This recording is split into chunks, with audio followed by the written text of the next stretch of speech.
yourself as you work that into your introduction, if that works. Okay. Perfect. So my name is Asha, and I'm really excited to be here today working with all of you and representing PCA. I like to say that my claim to fame is that I played all 3 divisions of NCAA college basketball, and I also coached all 3 divisions of NCAA college basketball. So I like to think that I have a pretty good perspective on the whole student athlete and coach dynamic and experience. But what I really want you to know about me is that I'm super competitive.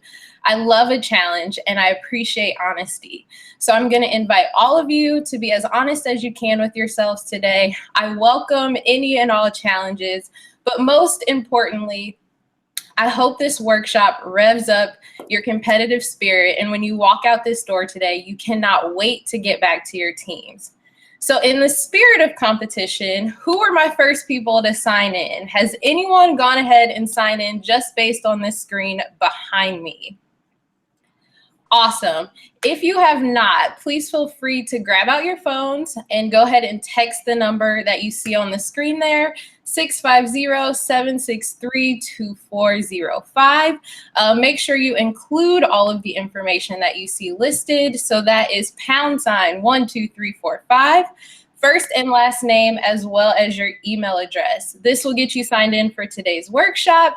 It will allow you a head start on some of the resources that we offer at PCA. And once you get that text sent, you should get a confirmation text back. So with all of that, who is PCA? Well, we are a nonprofit organization that started at Stanford University in 1998. And those numbers that you see on the screen, 80,000 plus coaches trained, 3.3 million youth reached, 2,500 live workshops, and over 1 million visitors to the PCA Development Zone. Those numbers are annual numbers. And while I'm impressed by the statistics, and maybe you are too, it's not the statistics that we want to move you. What we want to move you is who we are, and we are positive coaches. So positive coaching, I think that's a pretty strong and powerful phrase. So when you hear the term positive coaching, what does that bring to mind?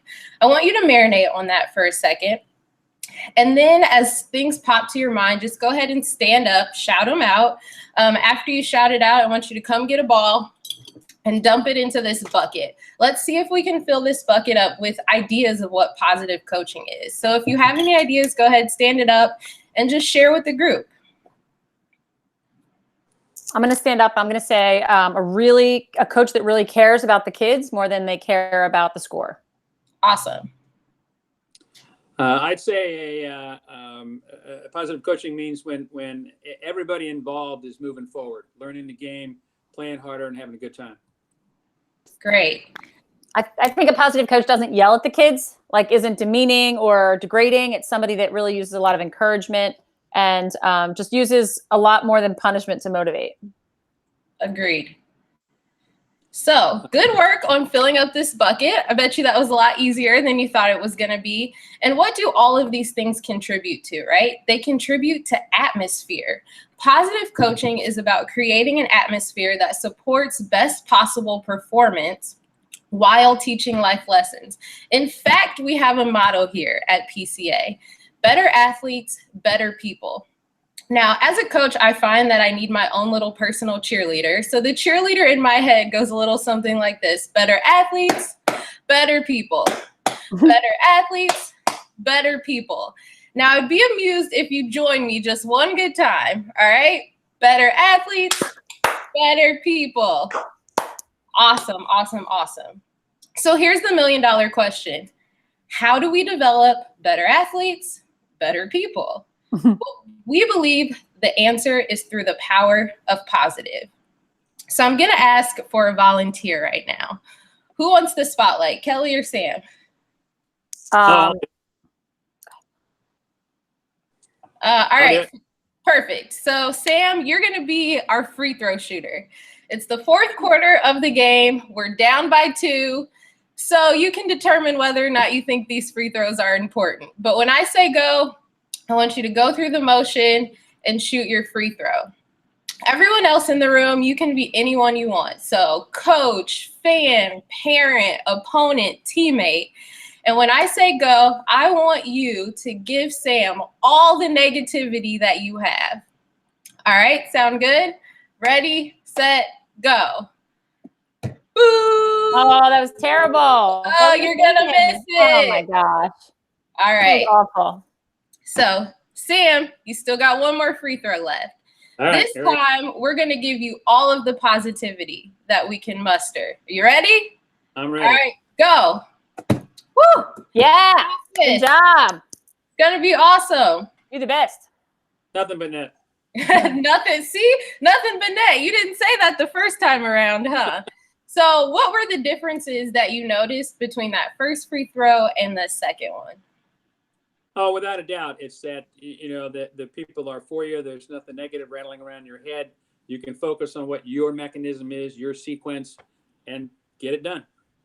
Yeah, right. So it was easier to focus on the task at hand the second time around versus the first time. Absolutely. Yeah. And here's the great news. Well, I think that's pretty obvious in that experiment. The research also backs this up. So there are some really smart people with impressive degrees and resumes who advise PCA, and this stuff is backed by research. And time again, the research shows that negativity just does not work as well as positivity.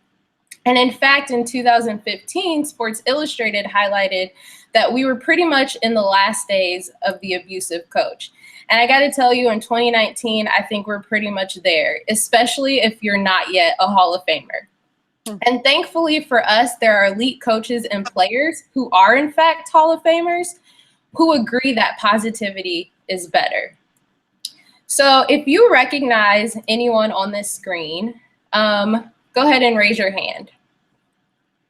And then I want you to tell me maybe why you think that person or those people qualify as elite. I'll go. I just got to meet Janine Tucker in January at the U.S. Lacrosse Convention, and I was super impressed that she was able to take what was essentially a club program at Johns Hopkins and get them to a nationally ranked level of Division I, and the retention of her players coming back and her record and what she teaches the players fundamentally in terms of morals and values is at the core of her program, and they win. And they're just one of the nicest teams that you'll ever see out there in terms of like behavior and the way they treat each other. So I was super impressed by her. That's awesome. Mm-hmm.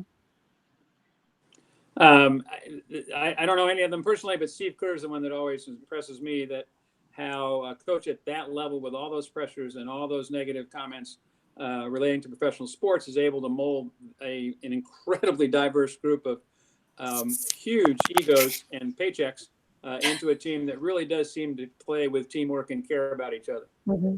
Yeah, right. So I agree. First and foremost, they're winners, right? That's why they're elite. They're fierce competitors. I think they all have distinct personalities and a brand, so to speak. And a lot of things surrounding that brand are positive things just about their character, their morals, who they are as people. And a lot of times we see that their colleagues and their players speak very highly of them. So if we have such great examples of positivity at the elite level that is successful and that wins, why the heck is there so much negativity in sports? Well, certainly the media and publicity around sports is a major contributor. Nobody wants to hear about the second baseman who made a nice intermediate throw in the third inning. They want to hear about the guy that threw the bat towards the dugout because he struck out in the eighth inning. And so it doesn't help that all those things that PCA promotes a lot of really don't get much publicity. All you hear about is the negative side of sports, both on and off the field, unfortunately. Absolutely. I completely agree. I think a lot of it comes from parents too. I think sports these days is kind of a ticket to something. It's an ends to a means, and it's not just for recreation. And unfortunately, the parents take it as a transaction that I've paid a lot of money. I'm driving my kid all over the place for tournaments, and I want something out of it. And what they want out of it is success for their kid. And so they get emotionally wrapped up in it. And I think that's where the parent negativity comes from. I think in terms of athletes being negative to each other, a lot of it is that coaches don't know how to coach them. And they, a lot of times I think that coaches use competition between teammates.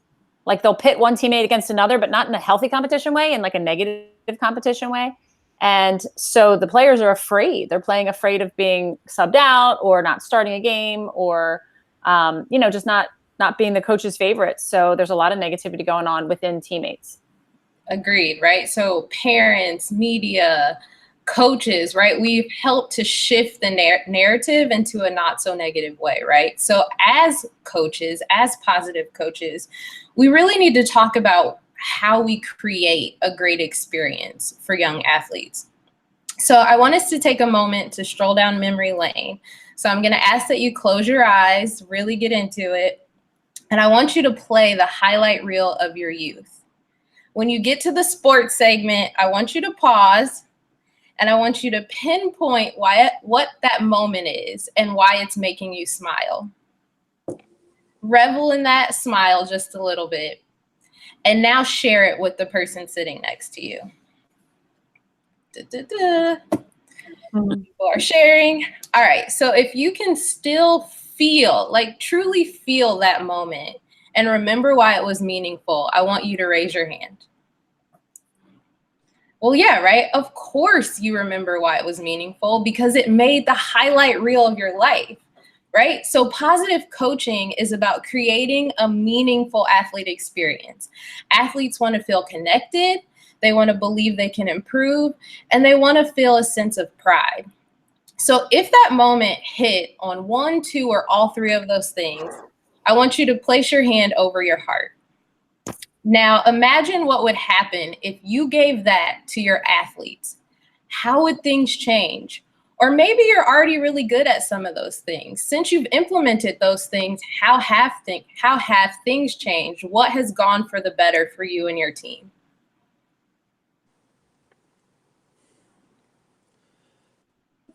I'll share. For me, it was a long time ago to remember when it first happened.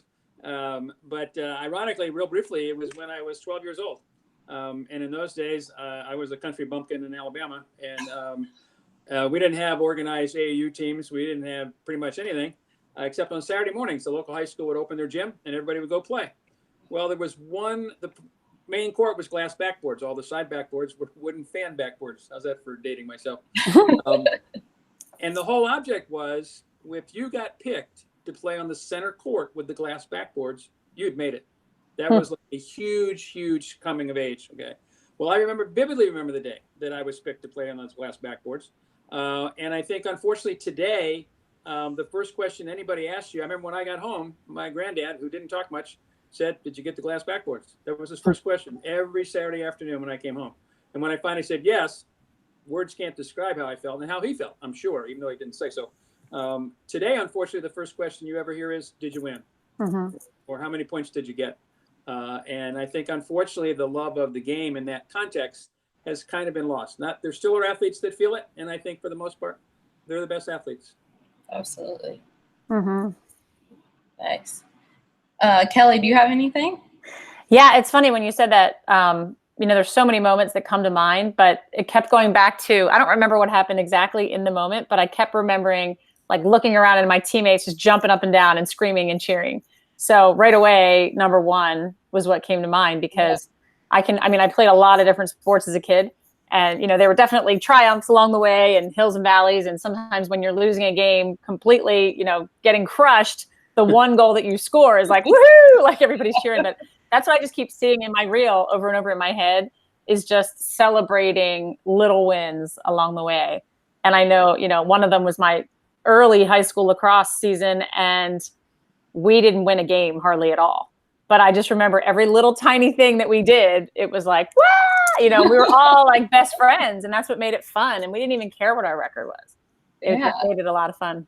Absolutely, right? And if as a coach, you are giving that to your athletes, like odds are you're making highlight reels in the future. And if you are making highlight reels as a coach, then that's a legacy that you can be proud of.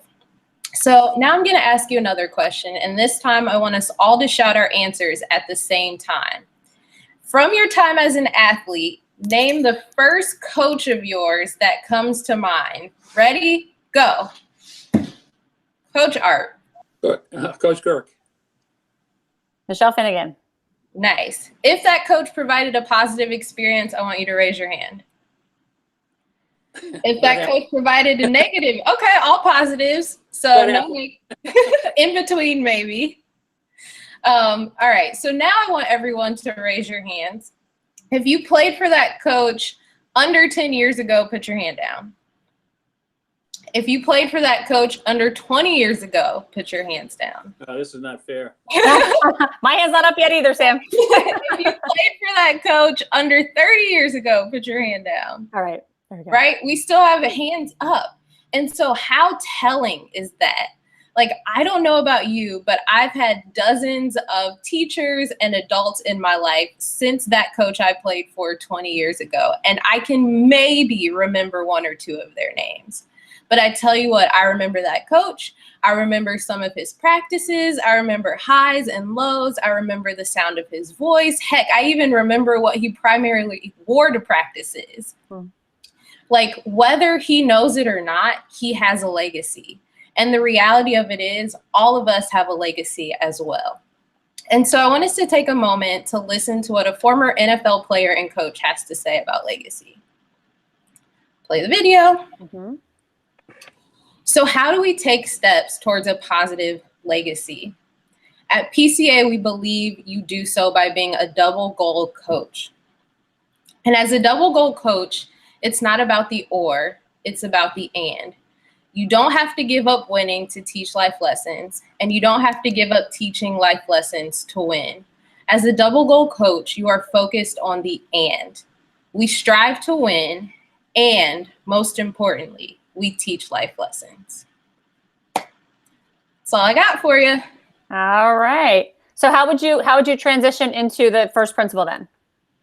So then I would talk about how, that's what we do as a double goal coach. And these are the 3 principles that we frame around that.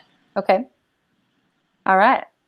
Cool. One of the things that I learned from doing a lot of these demos is that people do them one section at a time.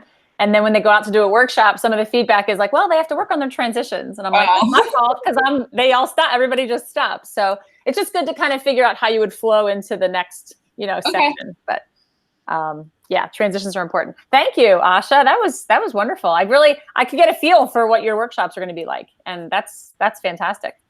And I took lots of notes. Sometimes I take notes to give you feedback, and sometimes I take notes to steal things. So I appreciate the 2 pages of notes that I have here, because people always give me credit for being a great trainer. And I'm like, everything I do, I've stolen from somebody else. So don't give me credit. It was great.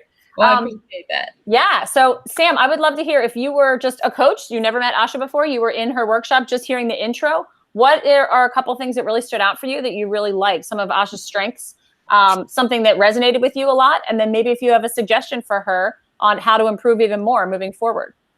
Got to put you on the spot. Yeah, I love the visualizations, Asha. The sort of mind playing games, to visualize things, closing the eyes, those kinds of things. I think sometimes we get caught up so much in just details and day-to-day stuff that we do kind of forget about those magic moments, so to speak. And I know that it's interesting, at least in my life, and I think what was so pertinent is, at a certain point in your life, you remember them fondly, and then they get a little fuzzy. And I don't mean that from old age standpoint. It's just, you've been coaching for a long time, and things sort of run together after a while. And if you're like most people, you've had a lot of success, a lot of failure. And it's nice to sort of reflect back on, well, why in the world did I like doing this in the first place? What was it? What caused it all? I was a geek in college, I was a physics major, and a lot of my buddies, the ones on what I used to say the other side of the road, they got thrilled out of figuring out how to break apart an atom. I got thrilled to figuring out how to get that stupid pass through 3 guys 6 inches taller than I was. And so the idea of closing your eyes, sort of visualizing things, I think is very effective. I think it might be a little bit of a problem for older coaches to perhaps do that. I think if I sort of step back and look at it, but I do think that the visualizations are great. I like your enthusiasm comes across really big. It's one of those great advantages of youth. The playing days, I'm sure, are still very vivid in your mind. And I don't know if you can yet remember any scores from when you played. I certainly can't, but it does help to have that recent association with playing, because I know older coaches, at least in my case, and I think why it hit home with me is, when you do have successes later on, it amazingly does mean more, because you know how long and how hard it is to get there. I think right after college, it's still a little fuzzy. Well, I got there. I think everybody does this. Well, everybody doesn't do that. It's not the way it works. So like I say, I love the pacing was good. I think that, perhaps a little more interactive with the people, at least getting answers, words, phrases, things like that would certainly help. I know as an ex-teacher, but to show you an example, one of the challenges I'm finding is in a classroom, and Kelly, I don't know what you taught, you did one lesson once a year. That's what you did. You did it 5 times in one day, but then you didn't do it again for 11 months.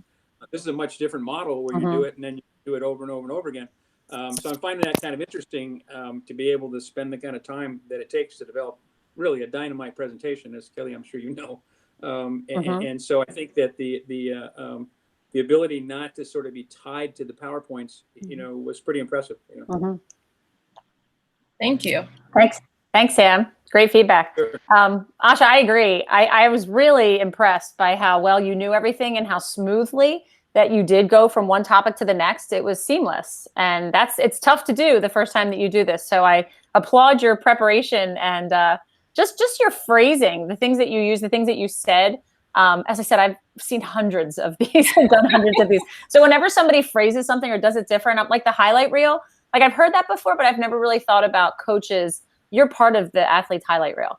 Like I've heard a lot of trainers say, like, think back to your highlight reel, which you did, but I liked it how you brought it into the coaches. Like you are actually contributing to these athletes' highlight reel. And one of the workshops that we do, Jim Thompson often says, these are the good old days for the kids you're coaching. We look back and think of the good old days. You're living in these athletes' good old days right now. And that it kind of hits you like, wow, I'm a part of that story. I'm a part of their story. What kind of a story do you want it to be? That legacy piece, I think, especially in the beginning of this workshop, is really a pull for some coaches. And you can actually see in a workshop their whole, like some people go, oh, like you can see that they lean in like, wow, this is powerful. I'm not just a volunteer coach with a whistle and a bag of balls. Like I have an impact. So I love the way that you did that. I like that you told about, being competitive. I would probably give a little bit more in the beginning about you, because you're going to be in front of these people for about 90 minutes. And it's really important. Obviously, the PCA credibility is why we put that in the beginning, but they also want to connect with you because they want to know who you are. And I mean, it's impressive. You look really, really young, but to be able to say like this 20 years ago, like, oh my gosh, I'm thinking, how old are you? It's crazy. But I think for coaches to know, it doesn't, like, age is really irrelevant when it comes to being an expert on this.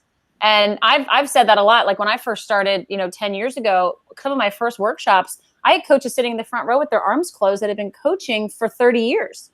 Yeah. And they're looking at me like, lady, what do you know? You don't coach ice hockey, but I was an expert in the moment on this research and this material. So I think to have confidence in that is great. And I thought you did that really well.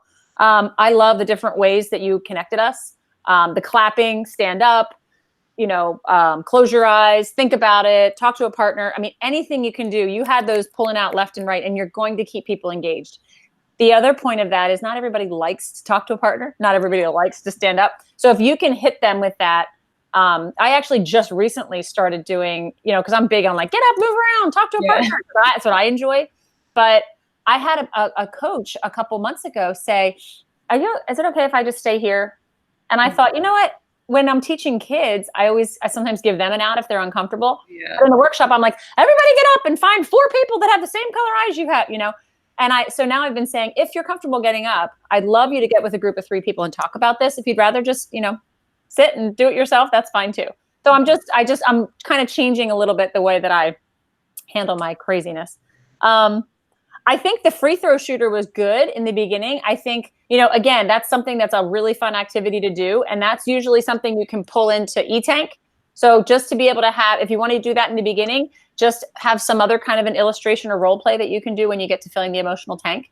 Because that's so to touch on that when you're talking about like transition. So that's part of why when we were talking about positive experiences or what positive coaching is. Yep.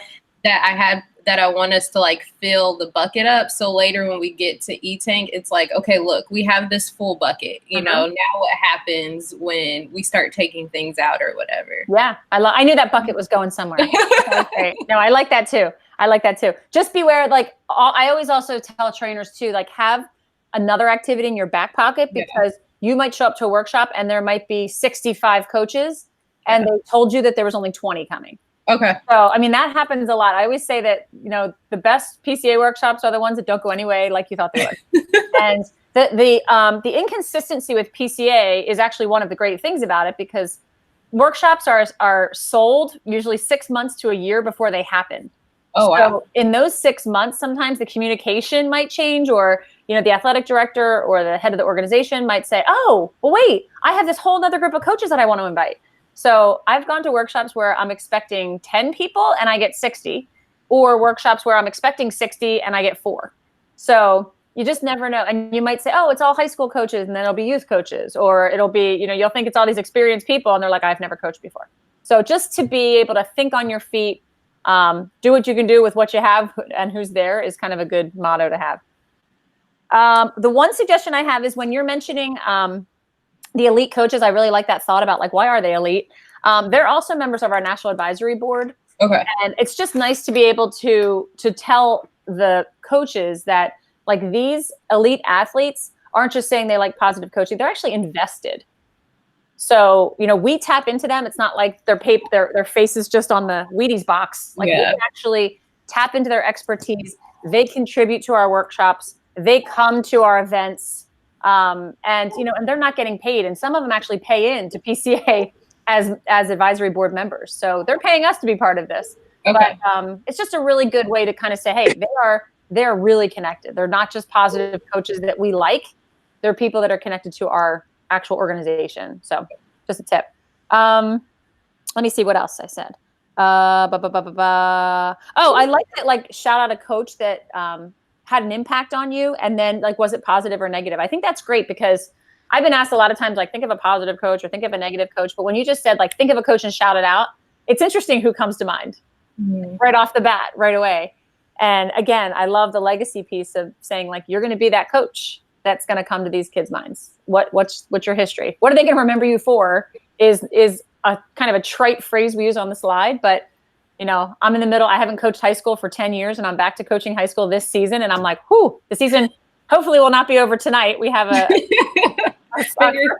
our first round of states is tonight, but I mean, the season could be over tonight. And I'm thinking, wow, what will I be remembered for in my first year, you know, season? Interesting. The last thing I was going to say, and this is something that I just want you and Sam both to know.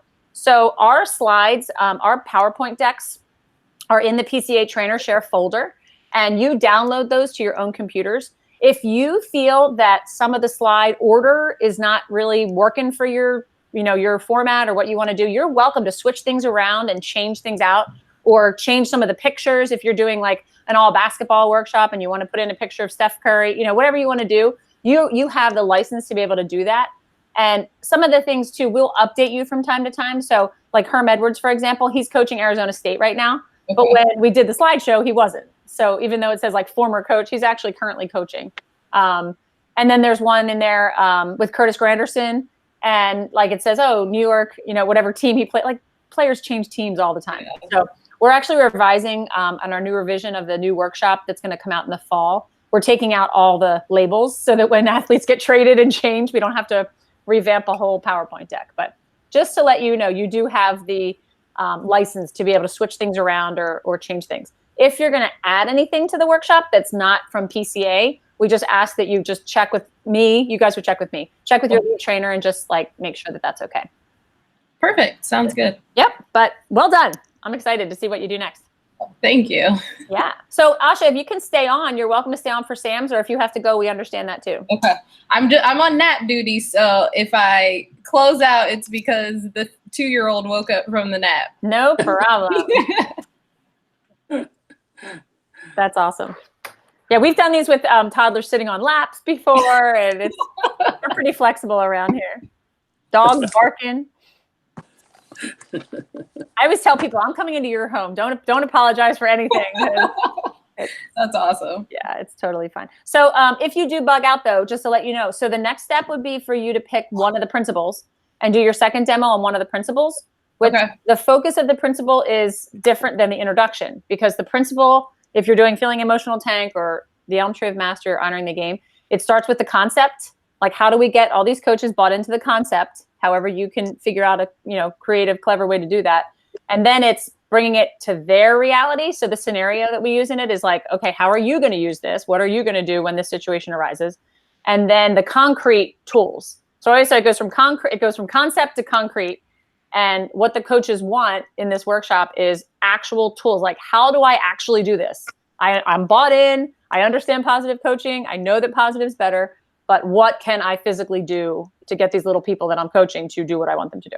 So it's just a little bit of a different format. And we really are stressing that at the workshops, we want the coaches to practice these tools, whether it's role playing or writing down a list of effort goals or writing down all the things that the kids can actually be rewarded for that maybe they had an unsuccessful outcome, or how would you do positive charting, or how would you do the buddy system, or what would a winner circle look like, or things like this. We want them to actually practice them as much as they can in the workshop so they feel comfortable to go out and use them in practice rather than just hear about them. So you can let me know when you're ready. Pick any one of the remaining 3 principles. And it's the same thing, about 20-minute format for that. And hopefully Jake will be back from vacation by then. Okay, sounds good. All right. So hang in as long as you can. But Sam, it's all you. Yeah. Okay. All right. Okay. Again, I hope this works out. I had to switch to my iPad, so if it dies, all apologies. No problem. For some reason, I can't get my PC to work with the Google thing. I don't know why, but anyway. Okay. Okay. First of all, welcome. I'm glad everybody's here. This is the Positive Coaching Alliance's workshop on double goal coaching, and you might say, "What in the world is double goal coaching?" We're going to talk about it a lot over the next 60 to 90 minutes. The first thing, as always, what you have to do, and you do this probably 10 times a day, is sign up. Many of you probably have done this already. You pull out your smartphone. The instructions are up there on the screen.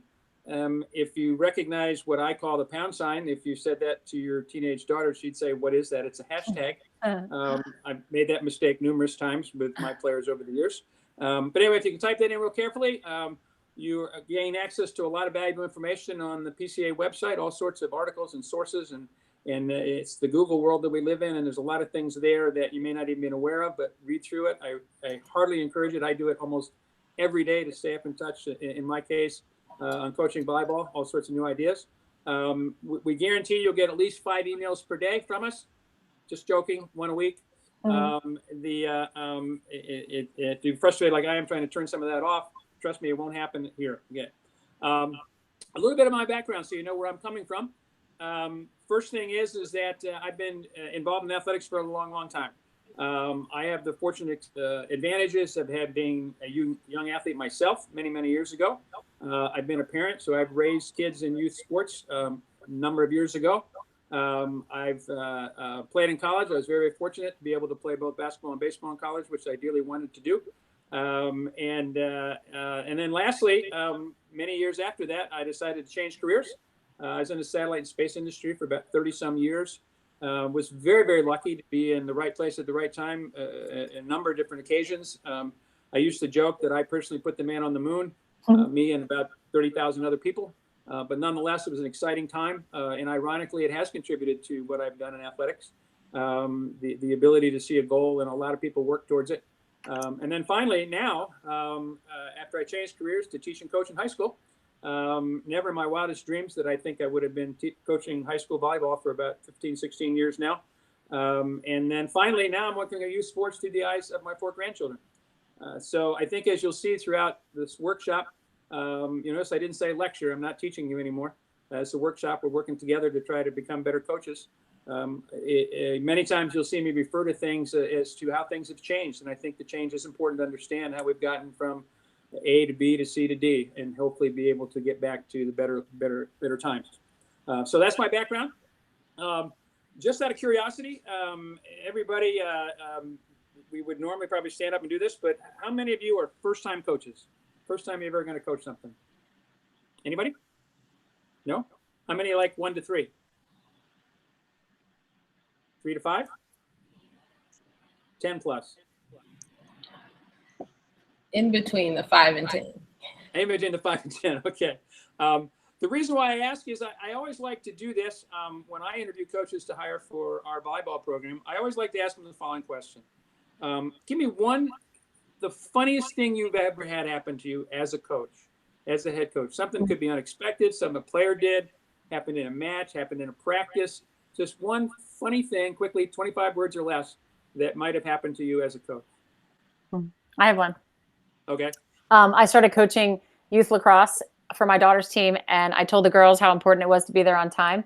And I had one day where this girl came late to practice, and her mother came running down the hill behind her and started doing push-ups. And I said, "What are you doing?" And she's like, "I know that when I was a player and I was late, I had to do push-ups, so it was my fault that my daughter was late. So I thought I would just give you push-ups." And I just thought that was hysterical. That's fantastic. It reminds me of something. Oh, that's awesome. Isn't that funny? I'm like, I don't punish the kids with push-ups. I know, it's okay. She's like, "That's all right. I got it. I took care of it." I thought that was so funny. Asha, you said you had one? I can't really think. The only one that I can think of, it's one of those funny, not funny moments, but it was just like, like my assistant coach getting rammed with like an errant pass. And like, I don't know, like I can't really think of anything super funny though. That's okay. That's all right. The one that I always remember actually involved my son. It was his very first soccer practice. I think he was, 6 or 7 years old. Asha, your child isn't old enough yet to have this kind of a memory, but Kelly, you probably have. You pick your battles with your kids, and so we decided at that age, he didn't like getting his hair cut, so we said, "Oh, the heck with it, go ahead and look like a street person. We don't care." And he did. He definitely looked like a street person. Well, my son's name is Lauren, Loren. Seemed like such a good idea at the time. So he's lined up for this first soccer practice, and there's two coaches there with clipboards, and they're clearly well organized. They're calling off names, and so my son walks up, emphasize my son walks up, and he says, "What's your name?" And he goes, "Lauren Farrar." And he says, "Okay, you go up to the girls' line." Well, needless to say, my son didn't react very favorably to that. And they handed him a pink shirt. In those days, they were dividing girls and boys in pink and green. And he took the pink shirt and threw it right back at the coach. Now, we did have a lesson to be learned from that point. But there were a bunch of parents standing around, and it took probably 15 minutes for everybody to stop laughing that he had just about had enough of being called a girl. In fact, he still hated that name until, by the way, he was like 15 years old. We were watching an NFL game one afternoon, and there was a linebacker for the Pittsburgh Steelers that was introduced with the name Lauren, Loren. And from that on time, he was happy. So my point of all that is that sometimes we get lost in all of it. We're going to talk about negativity and all kinds of details. It is fun. It's supposed to be fun. And when you have moments like that, you have to enjoy it. My son still remembers that. He's 40, whatever now, 40 something. And he still remembers that incident and laughs about it. Okay. The point of PCA, and you're going to hear this over and over and over again over the next 90 minutes, is better athletes, better people. And as you'll see, there's a lot of research that's proving the positive thing that we'll talk about in a few minutes. But what I like to do is there is one occurrence in my life that affected all my kids and me that I like to use as a model, and we'll refer to it frequently throughout the day. And the sport is summer swimming, which most people wouldn't put at the top of their list as activities that their kids have participated in. Mine do. In our family, summer swimming has had a very, very dramatic effect on all of our children, including myself. And I'll set the framework just to kind of show you where positive coaching, whereas we present this as a new thing, it really isn't. There have been people doing this for many, many decades. Maybe didn't write it down, didn't formalize it like PCA is doing to hopefully spread the word, but nonetheless, it's happened and been going on for a long time. This was summer swimming. My oldest daughter was 8, and she joined for the very first time. My son was 6. The little one, she was still in a stroller. She wasn't swimming yet, And so we started the summer swim season, and to say that we were bad is putting it mildly. That was an understatement. Okay, they were great kids. We had a wonderful time. They just were slow. Just that simple. Okay? Well, the coach we had that year was a local high school junior. And I was the team manager, myself and my wife. And when we first got assigned our coaches, we both said to ourselves, "Oh, come on, we're going to get a 16 or 17-year-old to coach 100 kids." However, his name was Kevin. Okay? He was about 5'6". He was a high school gymnast and swimmer, and just an incredible young man. Well, the season goes on, and the reason why I'm telling this story is to set the stage for the whole fourth, really. Season goes on, we weren't winning. So us as adults, we figured out one day, well, here's a clever idea. Why don't we say to the kids that, hey, if we win a meet, we'll go to Pizza Hut. Okay. Meets were at 6 o'clock, be 8:30, perfect. Sounds like a great idea, right? Good idea? Wrong, because we kept losing. Okay. But the last meet of the year, this is it. We're playing the first place team. We're not going to win. There's not a chance, no way in the world. Okay. So it's late at night, it's getting dark, and all of a sudden we notice all of our kids are all surrounding Coach Kevin at the end of the pool, and we couldn't figure out what in the world is going on. And all of a sudden we heard this chant. Couldn't understand it. And then all of a sudden it became clear. They were chanting at his request, Pizza Hut, no matter what. Well, we laughed for days over this, and I look back on it now, and this kid understood it. He got it. It didn't matter winning or losing the match. They were going to Pizza Hut. So I tell this story, and I'm going to refer back to the summer swimming numerous times. It's amazing to me how this simple, fun sport affected so many things that we'll talk about in positive coaching. Okay. PCA, what's our objective? We're trying to change the culture of youth sports. That's what we're trying to do, okay? It's an awesome task, okay? There's a lot of different things going on in the world today that are working against this movement. And let's talk about negativity for just a second, okay? Why in the world is there so much negativity about sports? Throw out some ideas. What do you think? What is it? What's causing it? A lot of pressure. I think as the years have gone by, pressure has increased at all levels. Anything else? Absolutely. I think a lot of coaches just don't know how else to do it. That's how they were coached. They were coached by a very negative coach. And so they know that, if you yell at kids, they're going to move. So I think that's part of it, is just them not having the right tools in their toolbox to be able to coach another way. Because it's harder. It's harder to coach positively than it is to coach negatively. Oh, there's no argument there. And a lot of those coaches bake it on are the coaches we see, again, I'm from Indiana. So my dad played at Purdue, but obviously Bobby Knight was huge figurehead in the state. And, even recently, even still, he has bandwagons of supporters despite, all of the allegations against him as a coach. So I think especially as a coach, you can want that notoriety, and you might think that's the way you have to go about getting it. It's an excellent point. Again, being an old Alabama kid, Bear Bryant was passed idol into another level, and yet he was responsible for one of the most horrific, preseason practices, the famous Texas A&M incident. The books have been written about it, and yet here's a guy the same way. Was for all practical purposes a godlike feature in Alabama.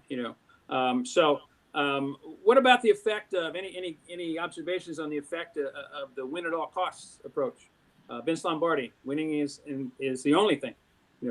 Many of us, certainly in my generation, I think many today, that was the role model. That was who you looked up to because they, quote, won. Okay. Now, let's look at the positive side. Okay. If I were to ask you, what are some traits? If I said positive coaching, what does that conjure up? A coach that puts the kids ahead, that really cares about the kids as individuals and gets to know them as people, not just as little, not that they're doing their job to coach, but they actually are invested in the lives of the kids. Yeah, I think for me, a positive coach is someone who takes the time to understand what motivates me, and then puts in the effort to do that. If I'm giving you my time and you show me that what you're giving back to me is worth that time, then for me, I will likely have a positive experience. Anything else? Somebody made a comment that it's more complicated to be positive than negative. So true. Yeah. It's pretty easy, as an example, to watch a player, let's say, do a drill. And a lot of people think the coach's job is to tell that athlete what they're doing wrong. Yeah. And there certainly is merit in that. An athlete has to understand what mechanically they're doing wrong. But another reference to the summer swimming, one of Coach Kevin's amazing characteristics at age 17 is, and one of my other parents coined this phrase, he had the ability to hug and criticize at the same time. And that comment never left my head. It's still in my head, and I still try to coach using that in my brain. And he could do that. Okay, he could say, "Hey, your kick's great, your arms are wonderful, but you know, you got to get your elbow out of the water, or that butterfly is just not going to work." And he had the ability to do that. So I think that, is that easy? No, it's not easy. It's not easy to find the positive thing. Sometimes there's not much positive there if you look at a skill level, especially with beginning players, which I think is the most difficult thing in sport to do, is to coach a young athlete to do things. If you walked into a gym or a field, anywhere, doesn't make any difference what the sport is, and just were watching the teams practice, or playing a game, what might you observe that could tell you whether that was a positive coach or a negative coach? What keys might you see from just the players or the spectators? Anytime I walk into a practice of any sort and it's relatively quiet, that's usually a negative sign for me. It usually speaks to sort of the level of connectedness of the team. Good point. Excellent point. Excellent point. Yeah, I was going to say the same thing. Like, are the athletes encouraging each other, or are they just focused on themselves? And then also, like, are they smiling? Are they enjoying themselves? Are they, if they make a mistake or drop a ball or something, are they laughing, or are they like, all upset? What about, I know one thing that I pick up on, to share an example, when I go to watch different teams play. If a player makes a mistake, especially in a game or a match, do they immediately look at the coach? And usually, to me, when I see that, what they're really saying is, "Are you going to take me out because I made a mistake?" To me, it's a very telling sign. A quick story: when my son got out of college, he's a journalist. That's what he does for a living. He writes. This is a kid that hated English in high school, by the way, for those kids going off to college. He kept bugging me to come watch this local volleyball team play. And I said, I have no interest in volleyball. I don't know volleyball. We didn't have volleyball in Alabama, nothing. In fact, as a side note, those of you that coach girls, we didn't have girls sports in Alabama when I was there, just to kind of get things in perspective of how far we've come.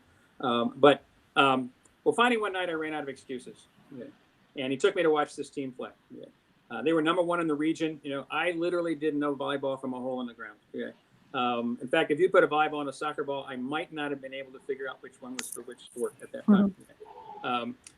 Two things hit me watching it. First of all, I walked into the gym and it was half full. Wait a minute. This is girls' high school volleyball. What do you mean? Why are all these people here? And then the thing that really got me when I watched them play, number one, they were smiling. Somebody mentioned that just a minute ago. How many times today in high school sports especially do you see athletes smiling? Not very often. The second thing I noticed was they were clearly having fun. It was so obvious to me. And then lastly, and this is, I think, again, plays into the PCA model, better athletes, better people, they were tremendous athletes who happened to be volleyball players. At that point in time, I think, my thought was, well, people who played volleyball because they couldn't play basketball because they weren't good enough, or they couldn't play softball because they weren't good enough, so they played volleyball. Well, that wasn't true at all. So it made a huge impact on me, as to what, how to spot those teams that are suffering under a negative environment. Again, the summer swimming thing. I can remember many, many mornings watching Coach Kevin sit there on the deck, trying to teach an 8-year-old how to do the butterfly, failing over and over and over and over again, and never hearing one negative word out of his mouth. Never. And eventually, 9 times out of 10, come at 1st of August, hey, guess what? That little guy could do 25 yards of butterfly. Simply because he had a positive coach who just wouldn't quit on him, wouldn't let him get negative. Okay. All right. The negative coaches. Anybody ever played for a negative coach and survived? Yep. Absolutely. High school, college, youth? Almost survived.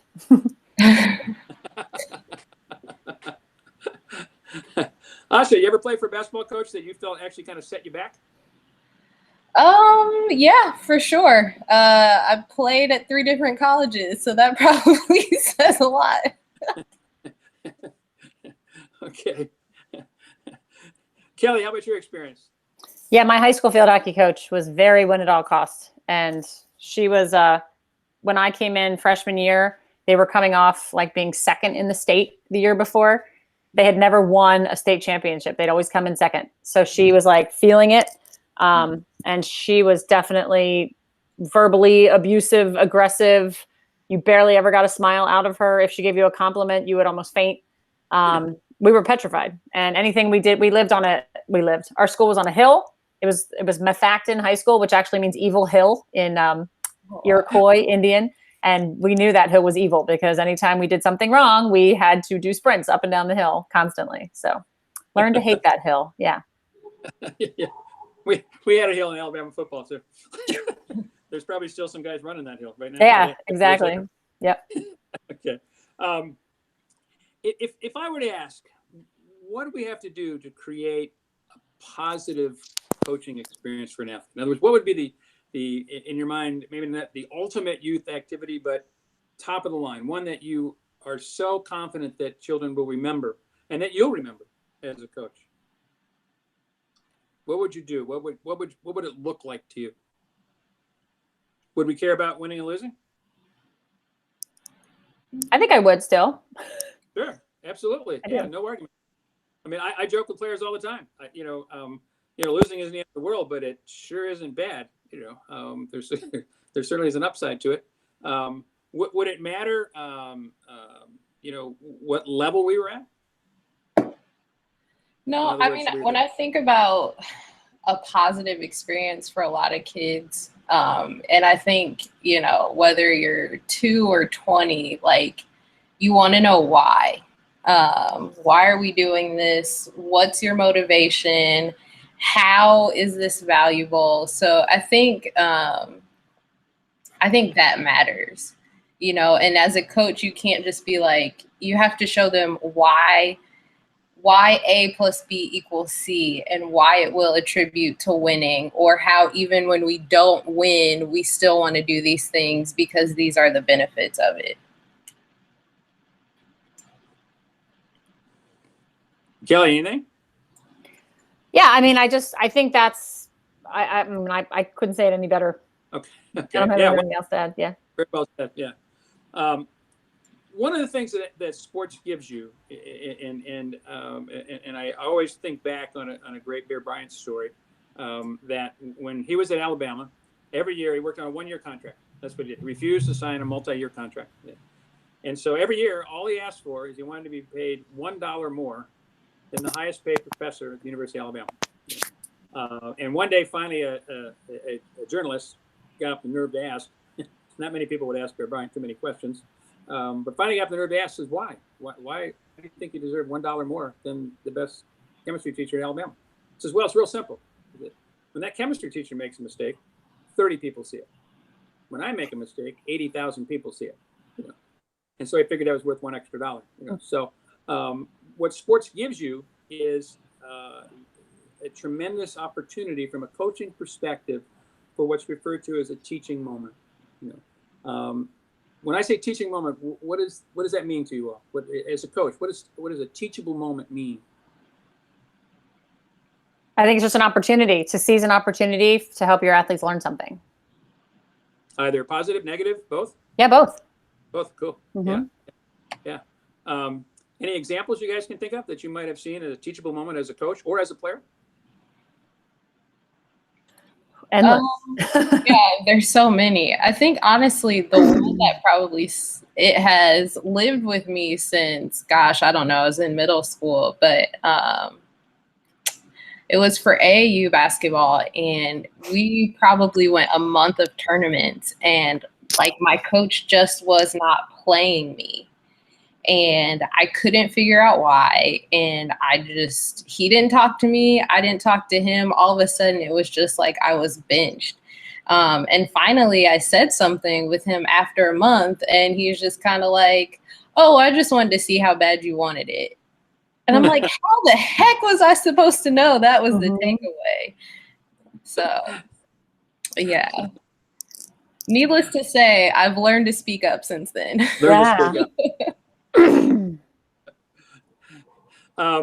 I actually had the privilege of seeing one a couple years ago. We were playing in the state volleyball championships, the semifinal match. We were in the stands waiting to play, and the match before us, It was 13 all in the fifth. It was a great match. Yeah. And a ball is hit to the corner. Yeah.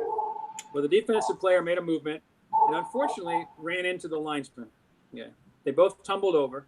The ball hit the court and goes out. Yeah. Well, the down official indicated he couldn't see it. And the up official called it out. Okay. Which means the player that fell down, they would now be up 14-13 in the fifth, serving for a chance to play in the finals of the state championship. But the defensive player rolls over, gets up, and immediately runs to her captain on the court. They talked for a few seconds. They both walked over to the up official in the match, which is the protocol in volleyball.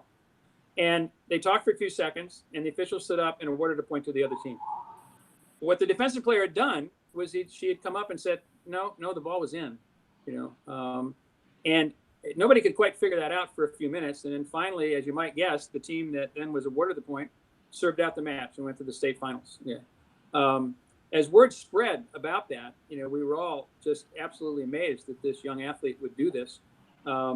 And the very next day, we were fortunate to win, and we were playing in the finals. The very next day, we're warming up, and all of a sudden, the crowd starts clapping and cheering, and we're joking, well, we're not doing anything yet. What's the big deal? We're just warming up. Well, the player that had done this had come in with her team to watch the match, and everybody in the stadium saw her and just started applauding for her. And we must have talked about this in our bus ride home. We lost, so it was a long bus ride.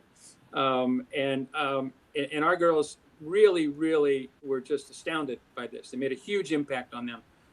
And later on in the course, when we talk about honoring the sport, this will hit home that she did the right thing. Her integrity level was off the charts, and it was a huge point. This wasn't just a casual point during the season.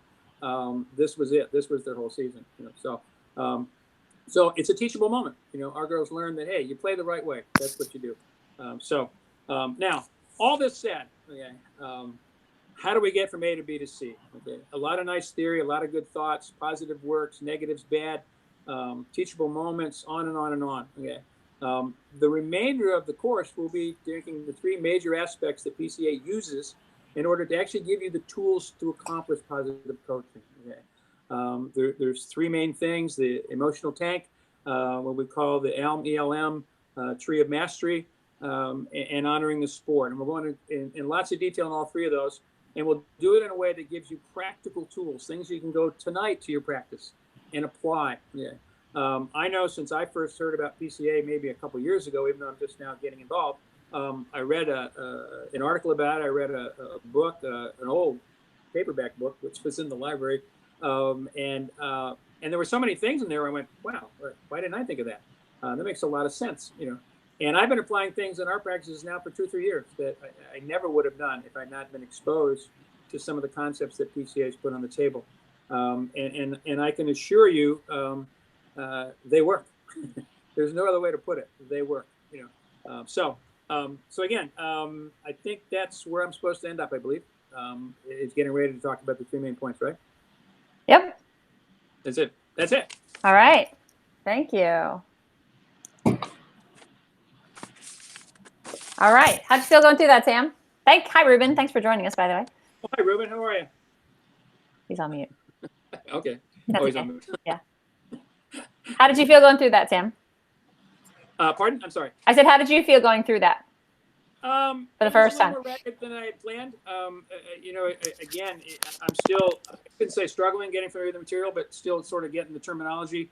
I just happen to have been using sort of different terms for some of the same things for a while. Right. It's just a little bit of a struggle to change. Like, body language is a big thing with me. I just use that term to cover a lot of things, and things like that. So, I'll get there with it. It's just a little bit of a struggle trying to get the right terminology. No, I get it. Absolutely. Asha, so you are a coach at Sam's workshop. What did you like? What did you resonate with? What did you connect with that you'll remember? And what are some suggestions you might have for Sam?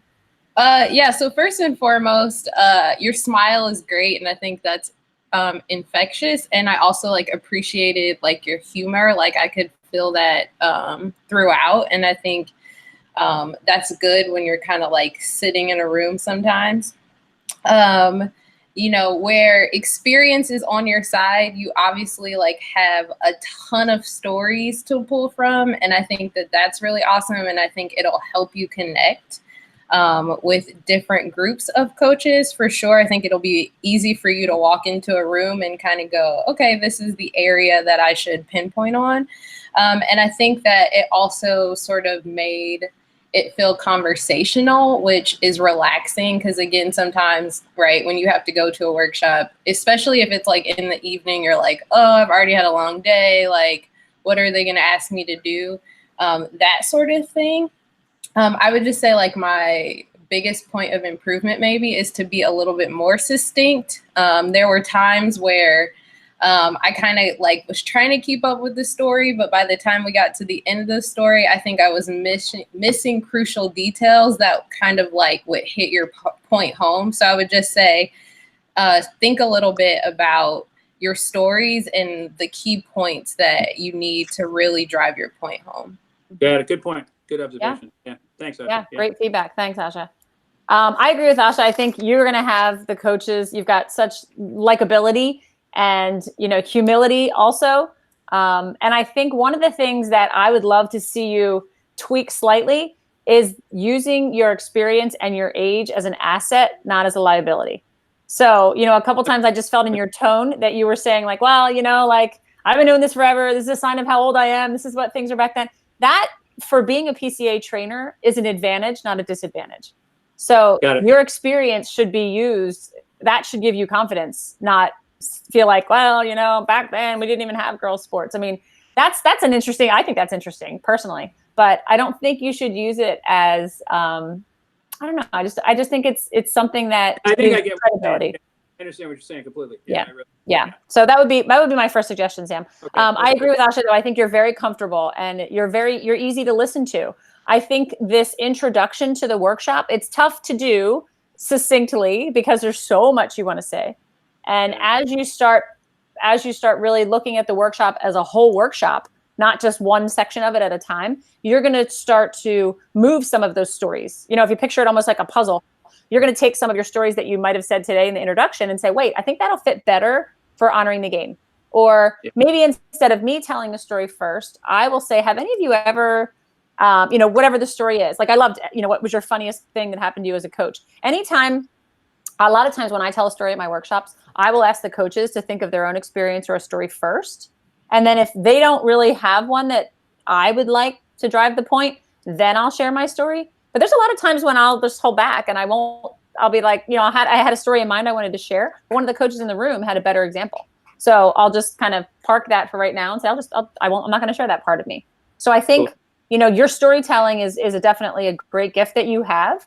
But being able to know when to share it and not. And Ruben, I learned this from my boss man here. And he always said, you know, you can tell a fantastic story in 60 seconds. It's hard to do, but when you go back, I'm going to send you the recording of this. If you actually time how long it took you to tell one of the stories and you just try to set a stopwatch for yourself, see if you can tell the same story in 30 seconds and then see if you can tell it in 60 seconds. You know, I think it's a challenge, but I think it'll help, as Asha said, it'll help keep things more succinct and keep us focused on the point of your story. No, I get it completely. Right on. Yeah. Yeah. But I mean, I think it was great. I like how you brought in, you know, your son and then coaching. I liked the stories that you chose because it wasn't all about you coaching. You know, one about your son, one about your experience as an athlete, one about you as a coach. So I think that's great that you have all those different stories to draw from. I thought that was good. I loved that you brought up the swim coach. I like the fact that he was a junior in high school and he had all these great things that you learned from him. That's awesome. I think it's also really important that I think that's a great way to talk about, you know, learning as a coach. You know, here you were a parent, you had coached longer than he did, and you had a lot to learn from this 16-year-old and how impressive that was. So I think that was a really great story. I thought that was nice the way you put that in there. Let me see. Here's my name dropping comment. And Ruben hears me say this a lot. Whenever you name drop in a workshop, Vince Lombardi, Bobby Knight, you know, whoever you say, Bear Bryant, assume that everybody in the room doesn't know who they are. Sometimes we get into a habit of dropping like Bear Bryant I've heard of, but I'm like, why is he so important? And if you're going to tell a story about Bear Bryant because he was important, let me, coach of Alabama, but blah, blah, blah, longest 25-year career at Alabama. Just say one quick little line. I hear a lot of trainers that quote John Wooden, and I'm sure there's someone in the room that doesn't know who John Wooden is. So if you're trying to use that as like, wow, this is something John Wooden said, and they don't know if John Wooden is your neighbor or if he's a, college basketball coach, just whenever you name drop, make sure you tell us who they are. Well, yeah.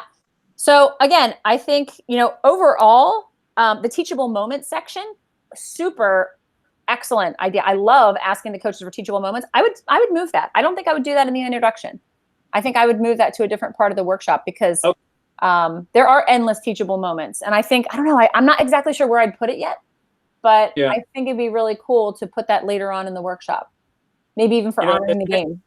It's something I've done. I've actually put little notes about, there must be 40 or 50 different things, experiences such. And I am trying to figure out where the appropriate spot. I have to, it's harder than I thought it would be to try to do. But and to keep the pace moving using those. And again, I've been doing this for a long time, and my workshops now are completely different than they were when I first started. And sometimes I'll drive home from a workshop and I'll go, why did I say that? Or I forgot to say that, or why did I put that there? We all do the post-game analysis of our own workshops. So it will get pruned. I thought it was good. Language wise, there's certain words that are definite. And again, I'm speaking on behalf of Ruben here, who's muted, but there's certain words that we want to make sure that you have down. We are double goal coaches, which you have. These are principles. The principles of double goal coaching are filling the emotional tank, the elm tree of mastery, and honoring the game. You called them aspects once, and you called them things another time. So make sure those are the principles. They're not aspects or things or, the things we do. It's definitely principles. And then the word tools, if you just keep being comfortable with the word principles and tools, the principles are, the core of all of our workshops, the core, the foundation of our workshops, and the tools are what the coaches are going to take away and use, which you mentioned. So, that helps a lot. Yep. I would add one term there in which is model. The models.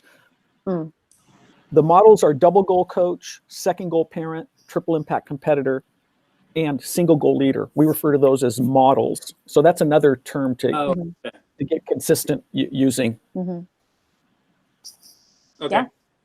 So those would be my suggestions. And I think, Sam, as you watch this back, you'll be able to see more obviously where you can speed up at certain points and where maybe it was not a good time to insert a story. You should keep going, because I like the way you weren't married to the PowerPoint, but I think, Asha alluded to too, like it was kind of hard to follow in some points, because I'm just thinking if the PowerPoint was behind you, what slide would be showing when you're telling this story, or what, because the whole legacy piece with the Herm Edwards video, that's a big piece.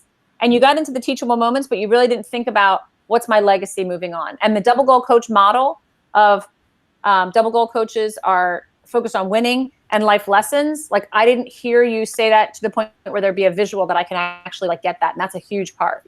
Got it. So making sure that, and maybe next time we'll have the PowerPoint up so I can see what you're doing as you're going through. And as I said, if you skip over a slide or you want to delete a slide that doesn't fit in with your story, that's fine. But we want to make sure that it is a particular structure to it so that we're all heading in the same direction. Got it. Okay. So Ruben, I don't know if you have any feedback. You weren't really on that long, but. I wasn't, the story about the 16-year-old coach and learning from the 16-year-old coach, I wish I'd heard that, because it just sounds like a really good, beautiful point to make to coaches. And then a lot of the conversation was, time management, being succinct. Which stories do I tell? Where do I put them? Sam, part of being a PCA trainer is you have to embrace the fact that you're never going to be able to share with your participants everything you want to share with them. And that's if you have a full 2 hours. If you have only an hour and 15 minutes with them, then it's even more true. And you know what? If our workshops were 4 hours, it would still be true. So, just come to terms with that.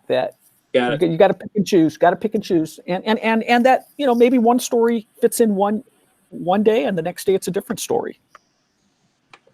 But you're not going to be able to give us everything. Got it. Yeah. All right. So thank you, Asha, for staying on for this as well. Both of you, the principles are really important to keep succinct too, because there's 3 of them. So, you have to remember in these demos, we're just doing one portion, but 90 minutes is a long time, and we want to keep the coaches knowing that the first one is just as important as the last one. And we want them to realize that they are different, but they all work together. So this is definitely, I always say it's very simple, but it's not easy. Because we're in the business of coaching coaches and we are communicators. So it doesn't matter how much we tell them, if they're not receiving it and understanding it and saying, yes, I want to do this, we didn't do our job. So let that be your challenge for the next one. Sounds good. All right. Thanks to both of you. Thanks for jumping in, Ruben. Yeah, so Asha, sorry I missed your